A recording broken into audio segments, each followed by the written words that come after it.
Bryce Young, how he dominated in college football. Now we see him struggling in the NFL. C.J. Stroud, Anthony Richardson, actually, and Anthony, there was some talk that he probably should have gone higher than both of them. He didn't. How do you think Bryce gets back on the right path, and why have those guys had so much success early? Anthony needs to stop trying to run over people like Cam Newton. Maybe that'll help him. But C.J. Stroud has played some really, really good football. How do you think Bryce gets back into it and gets himself back to where we saw him at that Bama level? It's about the relationship, his learning curve, how quickly he sees the game, and at what point the game is going to slow down for him. I hate to put it on a young quarterback because, I can easily say that, right now Carolina doesn't have it, right? They really don't have the structure around him to give him that sense of having time in the pocket and really seeing his processing, football brain at work. You're really not seeing that because you're seeing a quarterback that's getting speeded up. That's just getting sped up. Do you think he's too cerebral and they need to simplify it, or just let him work through it? They need to. You know what? I think the answer is somewhere in the middle.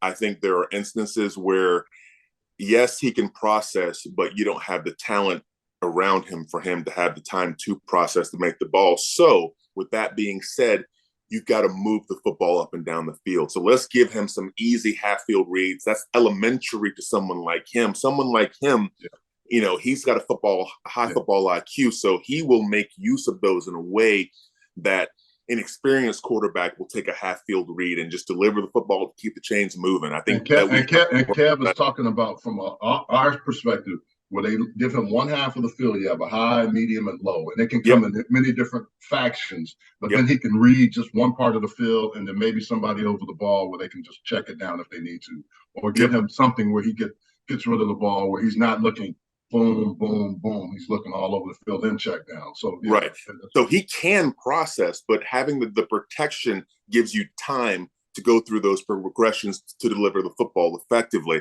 And he doesn't have that. So not having that, not having the running game that can go out and establish hard-nosed runs and make easy calls, manageable calls on second and third down for an offensive coordinator with a team that doesn't have the talent and a young quarterback that's trying to give more time to, those things are very real. So how do you get back? How do you get him?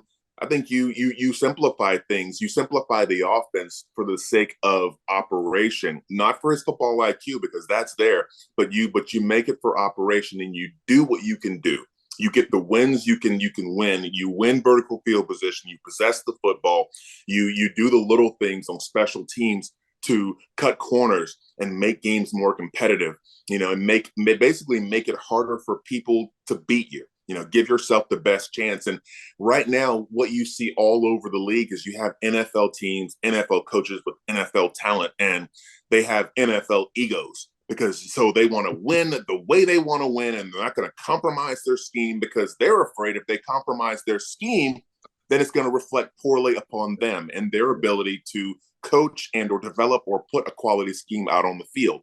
I tell coaches all the time, I tell people, there's a fine line between looking smart as a coach and getting winning results on the field. Man, you have to sacrifice your ego and do what works sometimes so that your genius can come through. Sometimes your decision-making as a coach has just as much to do with what you're doing from an X's and O's standpoint. It's what position you put your team in against who they're playing. If you're playing that team that is struggling and you know that, okay, quarterback's going to have a little bit more time to operate, not because they're not good, but because they're not playing complementary football, then you take those opportunities and have a more complex game plan. But if you're going out against someone who's leading the division or someone that you can't beat, for the Carolina Panthers, if you're going out against Tampa Bay, you're going against playing the Saints in your division. Those are tough division games. And guess what? Those two teams are better than you. And they have veteran defenses, Todd Bowles. He will carve up a young quarterback in terms of giving him time. He knows your deficits. And I think that's what they have to do, take a step back from the playbook and just do what works and keep him upright. Because if they don't do that, Bryce won't make it through the season, and you'll be playing with number two, thinking about what you're going to do next year, thinking about the offensive line you got to get so you can keep your quarterback healthy and, maximize that first round draft pick.